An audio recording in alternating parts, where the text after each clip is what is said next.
Other shows we have for you to enjoy at myclassicradio.net. The Avengers was most certainly not a household name in South Africa prior to the radio series. With no national television service until 1976, the mechanism simply was not present in the country to show television programs to mass audiences.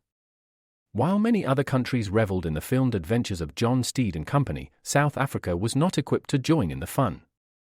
The series took Britain by storm and made a major impression in the American markets, being that greatest of rarities, a British series given a network transmission slot.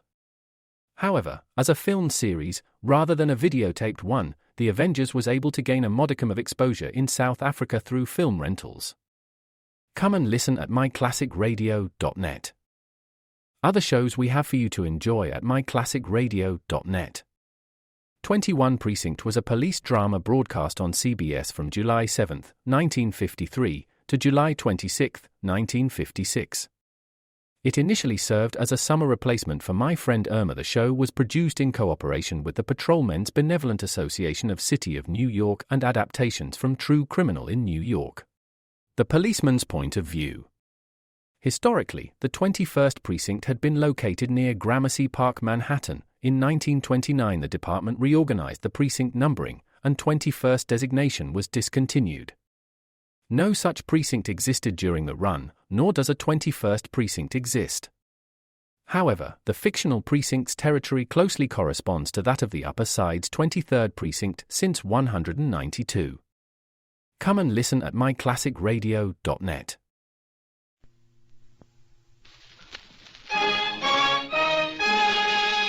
Now, the story of Dr. Kildare, starring Lou Ayres as Dr. Kildare and Lionel Barrymore as Dr. Gillespie.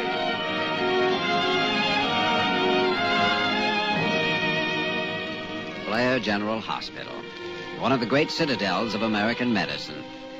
A clump of gray-white buildings planted deep in the heart of New York, nerve center of medical progress, where great minds and skilled hands wage man's everlasting battle against death and disease.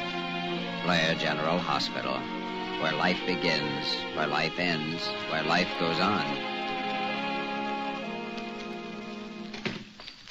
Well, Dr. Kildare, how nice to see you in clothes. I beg your pardon, Molly? Oh, now you know what I mean. Doctor's tunics may be all very well and good, but a suit of clothes really does something for a man. I'm glad you approve. What are you doing in Dr. Gillespie's outer office today? His nurse is on relief. You can find more excuses to get at that desk. Oh, well, I started looking after him 20 years ago, and I can't seem to break myself of the habit. I see. I'm not in here. Oh, aren't you? Might have known it'd be you. Well, what are you all dressed up for? Going out? How do I look? I don't like your tie. Oh, what's the matter with it? Knot's too big. A knot is not too big. It's just right. I hate big knots stuck under men's chins. Well, you aren't wearing this. Well, I'm looking at it. You won't be looking at it very long. I'm taking it right out of here. Where are you going? Got a date. With a girl? What else? Well, with you, it's hard to say. You could have a date with a test tube, somebody's sick cat, or a monkey in the zoo. All right. You don't have to elaborate any further. I have a date with a girl. Yeah. And a very pretty one. So if you don't mind, I'll be on my way. Who's taking care of things for you? Well, I haven't any emergency cases. One of the other doctors is standing in for me. Who's the girl? A gal from my hometown. Haven't seen her for several years. Think you'll know her when you do see her? I remember there used to be the prettiest little nurse in Hackensack. One day I went back there, but you... Yeah? Well, that's another story. Where are you meeting her? At the zoo in Central Park. Why the zoo? Just thought I might get lonely for you. Ah, get out of here. Just what I was going to do, Dr. Gillespie. Good night.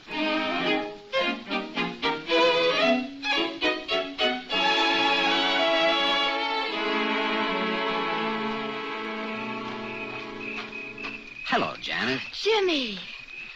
Oh, you look wonderful. Wow, so do you. Were you waiting long? No, I just got here. I've been renewing some old acquaintances. Oh? Same lion is here. I know it's the same one. And I'd swear some of the monkeys are the same. How long has it been since... Since we were here? Several years. I thought so many times about how we used to come here to the zoo when I'd get to New York. Let's see, now, you were about 20, if I remember correctly. And I was 17. Life was a very serious thing in those days, wasn't it? It certainly was. We spelled it in capital letters. Spent every waking moment worrying about what we were going to do with it. Well, you got what you wanted when you were 20. You're certainly a successful doctor. Did you get what you wanted when you were 17? Hardly. At 17, I wanted to marry you. No. Well, anyway, you're lucky. It isn't much fun being a doctor's wife. I never heard your mother complain. No, she never did, but I know what her life was like. Not just days, but weeks would go by when she'd only see my father as he gulped a cup of coffee on his way out of a case or on his way to bed at some unholy hour. Thought about you a lot of times, Janet. I meant to write, but somehow there just never was enough time. Jimmy, do you think you'll ever find any time for real living? Don't you think there ought to be some sort of balance to life? Is medicine alone enough for you? Has been for Dr. Gillespie. Or do you want to be like him? No, not really. Not in the sense you mean. I'd like to marry someday and have a home and children. I wonder if you'll ever take the time. Oh, sure I will. Someday. I've got a lot of time yet. So have you, for that matter. You're so quiet. What are you thinking about? An old Chinese proverb. Well, what? Enjoy yourself. It is later than you think. It's turned cold suddenly, hasn't it?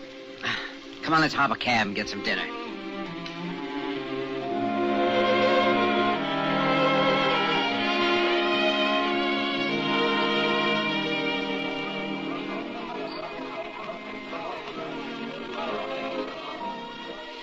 You were always the best dancer I ever knew, Janet. Oh, thank you. We used to dance a lot to this tune. Though there be pain and darkness too, I'll not complain. I'll see it through. The next line. Let's see. Oh, poverty may come to me. That's true. Now, wait a minute. You never could carry a tune. But I should get A for effort, or at least it'd be, isn't it? Oh, Jimmy, it's so good to see you again. You know how I feel tonight.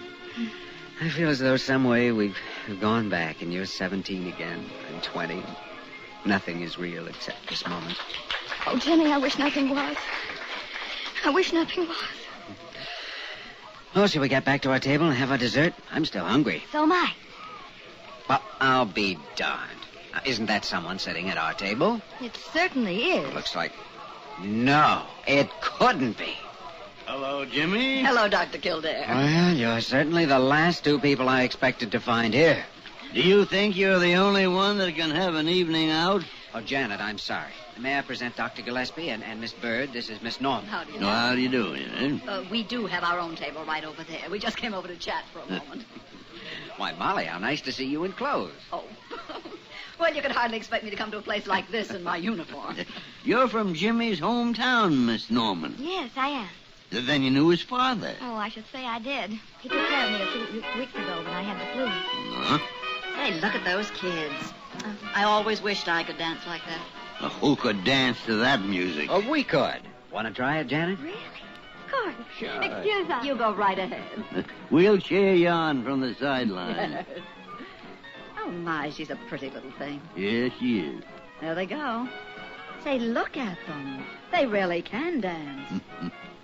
Leonard, don't you ever dance anymore? Only when they play a tango. You never even danced a tango with me. Oh, yes, you danced a tango when you were taking out that girl from the Follies. Molly, there are certain things much better left in the deep, dark past.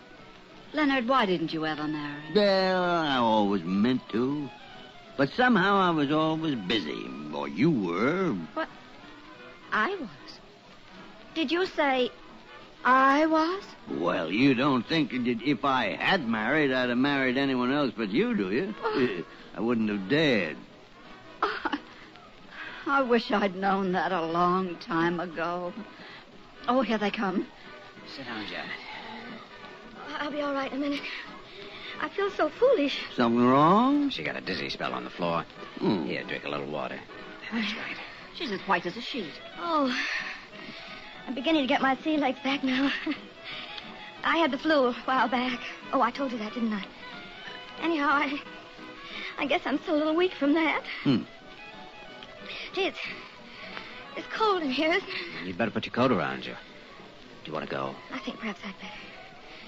I hate to break up the evening, though. Well, you've probably been overdoing it a little. Flu's sometimes much harder to get over than you realize. Well, it's been quite some time since I had it, though. Of course, I did lose a lot of weight. I suppose that takes time to get over, too. How would you like to spend the night in the hospital? I mean, you could have a room there. Oh, my goodness, no. There's nothing wrong with me that a good night's rest won't fix. I've felt like this 2 or 3 times before when I overdid. I'll be all right in the morning. Good night, Miss Norman. So nice to have met you, dear. Yeah, I'm glad to have met you, too. I hope you feel better tomorrow. Thank you. Sure I will. Good night.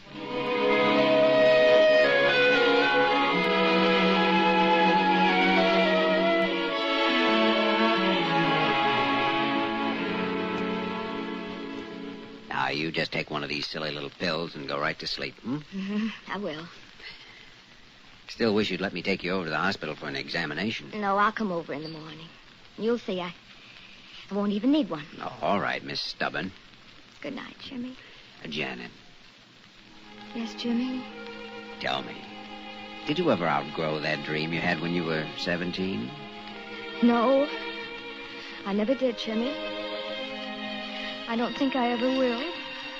Well, maybe I've been selfish, concentrating on my own dream so exclusively. Maybe we should both concentrate on yours for a while and see if something can't be done about it. Oh, Jimmy.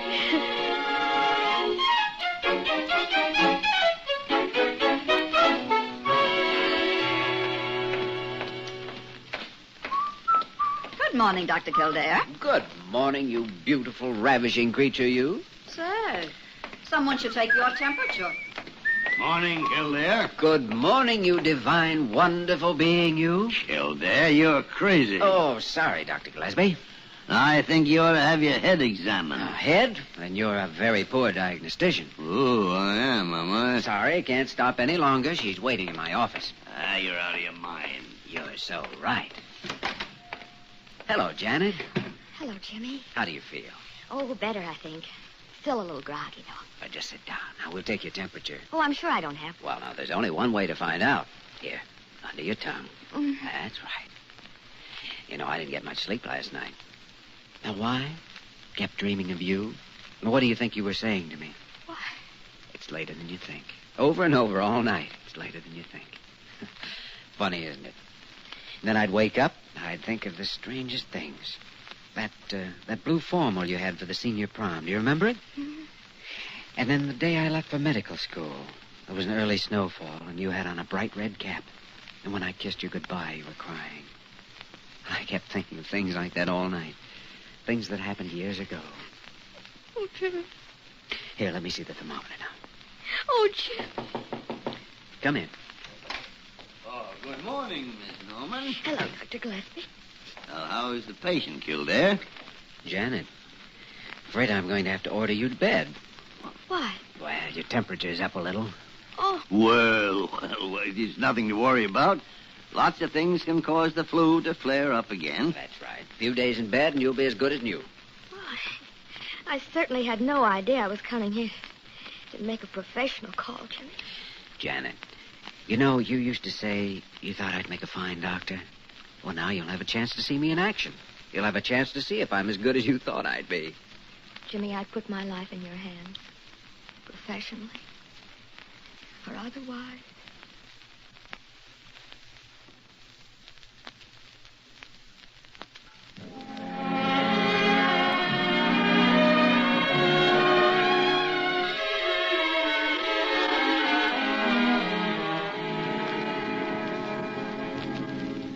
Jimmy, it's almost 2 o'clock in the morning. You've got a hard day tomorrow. I know. I was just standing here by the window thinking, or maybe I was praying, I don't know. These past 2 days since Janet entered the hospital, You won't help her any by losing your sleep. You examined her. Didn't you find anything different? Rapid pulse, heart murmur, temperature 103. Did you see the reports of the blood test? A high leukocytosis, 25,000 in the blood culture. the presence of short gram-negative rods, remnants of flu bacillus that have come detached from the growths on the valves of the heart and are carried by... The first time in my life I wish a report of yours didn't conform with a report of mine. I wish I were wrong. Jimmy, we've had cases of subacute endocarditis before. It isn't necessarily fatal. We know what to do. Complete rest, penicillin. Medical science has made great progress in this kind of case. Not many people realize what dangerous after effects the flu can have. Well, there are rare exceptions, Jimmy. Now, why does she have to be an exception? What is this girl to you, Jimmy? She might be a lot of things, Dr. Gillespie. She might be a lot of things.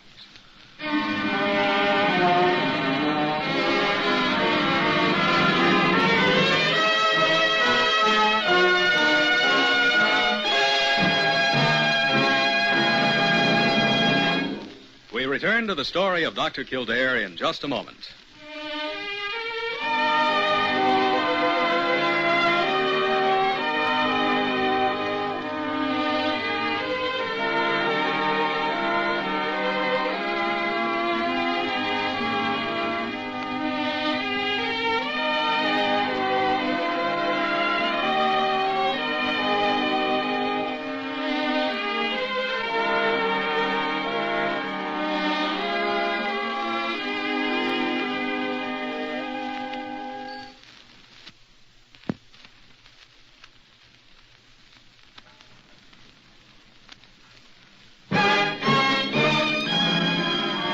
We continue with the story of Dr. Kildare, starring Lou Ayres as Dr. Kildare and Lionel Barrymore as Dr. Gillespie. How do you feel, darling? Better. I'm very, very tired. With your temperature's down? Well, that's an improvement, isn't it? It certainly is. Now, we've got to keep it there. You look tired. Me? Oh, I am a little. A lot of troublesome cases? Yes, a lot of troublesome cases. Janet, when you get over this, I'd like to have a long talk about everything. And then if you still want to, if you still think you could be happy as a doctor's wife. Jimmy. Is this... Am I to consider this a proposal? Grade A. Gilt-edged with a blue ribbon around it. Oh, Jimmy, if I get well, there's nothing that would make me happy. You know that. I didn't say if, Janet. I said when. I know. I'm the one that said if. Why? I don't know. Perhaps because of an old Chinese proverb.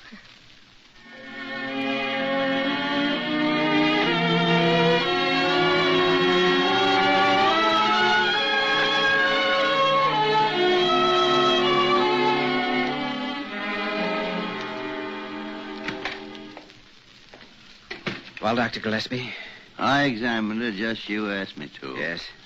The pains in her abdomen are caused by an enlarged spleen. And that group of red spots below her collarbone? Petechiae. You're sure that's what they are? They don't disappear on pressure. They're the right size and the... Well, I'm sorry, Jimmy. I'm sure they are. I think perhaps you better notify her parents if you haven't already. Parents are dead. She has a young brother. I didn't want to alarm him, but like called. He'll be here today. I'm going back to Janet's room. Molly's on duty. She's taking the case over. Bless her. I think I'll go back with you myself.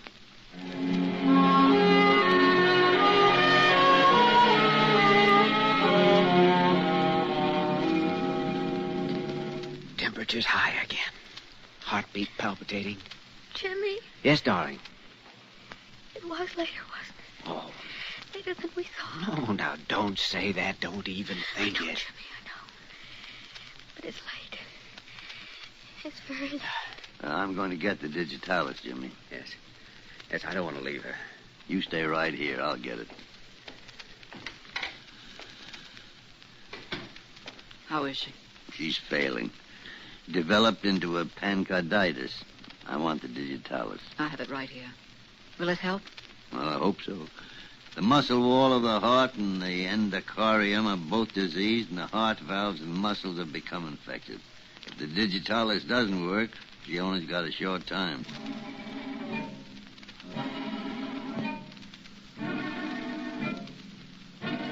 failing. There's one more thing we can do. Inject adrenaline directly into the heart to stimulate it. I have the injection ready, Doctor. Good. Dr. Kildare. No, will you, Doctor? Yes, of course.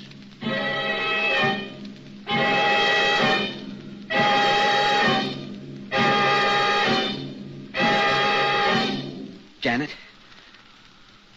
Janet!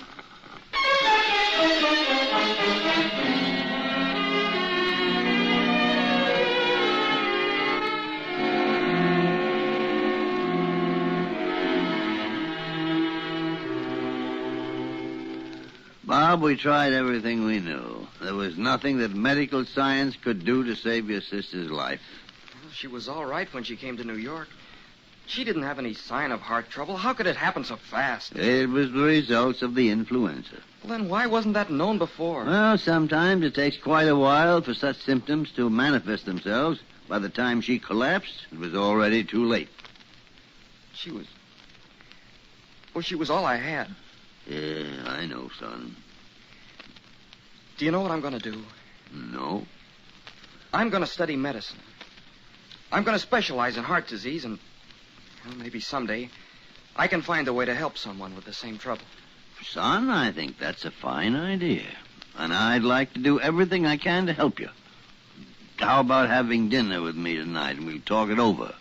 Thanks, Dr. Gillespie. I'd like to. It's dark already. I didn't realize it was so late. This has been a very sad day for all of us. You wait here for me. Someone I got to talk to.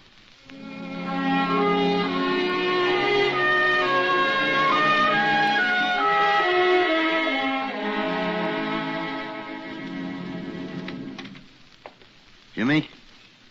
Yes? What is it? Do you mind if I turn the light on? It's pitch black in here. No, I don't mind. How about some dinner? Janet's brothers are in here. No, I couldn't eat. Oh, now, look, you're too good a doctor to take an attitude like that. Am I? Well, I wasn't so good a doctor today, was I? Oh, now, Jimmy. No, neither were you. In fact, the entire field of medicine didn't make such a good showing today, did it? We can't win every battle, Jimmy. We can try, but we can't always win. Dr. Gillespie, I don't think I want to be a doctor anymore. What? Well, what would you be? I don't know. Carpenter, laborer, maybe. I don't know. What good is it anyway? All the years of study, the work, the devotion that's demanded of you. And if you can't save a life, it really matters when the cards are down.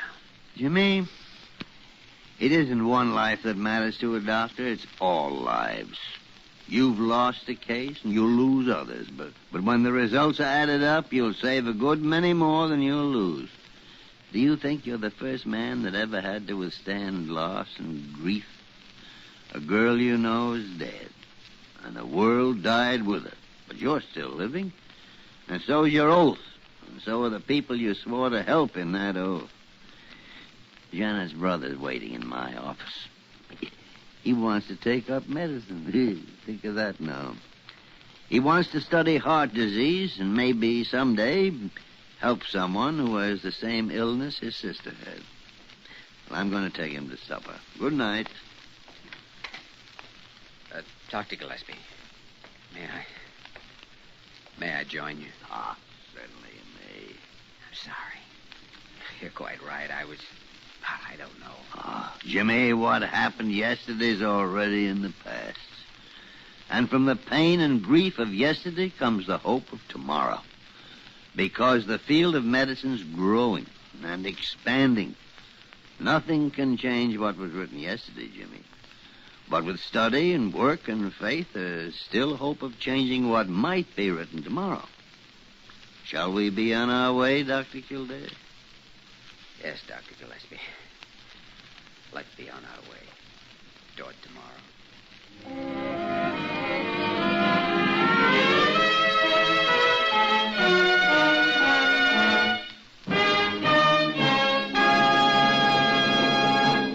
In just a moment, we will return to the story of Dr. Kildare.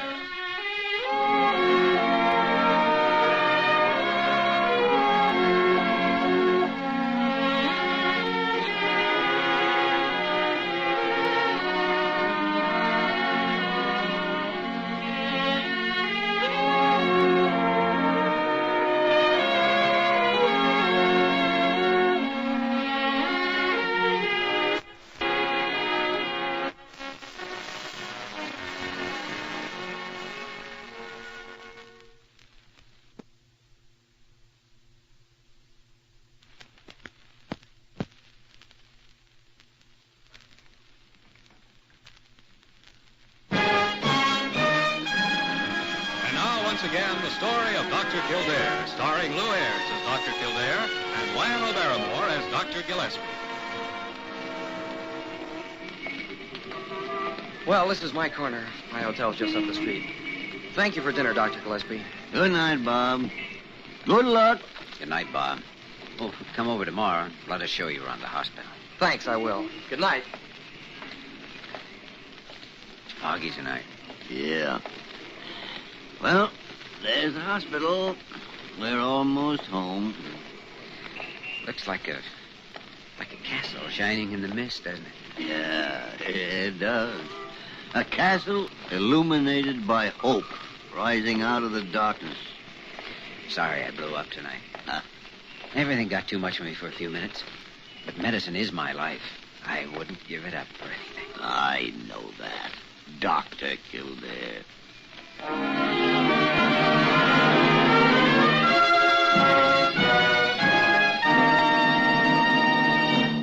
You have just heard the story of Dr. Kildare, starring Lou Ayres and Lionel Barrymore. This program was written by Gene Holloway and directed by William P. Russo. Original music was composed and conducted by Walter Schumann. Supporting cast included Lorene Tuttle, Eleanor Audley, and Skip Homeyer. Dick Joy speaking.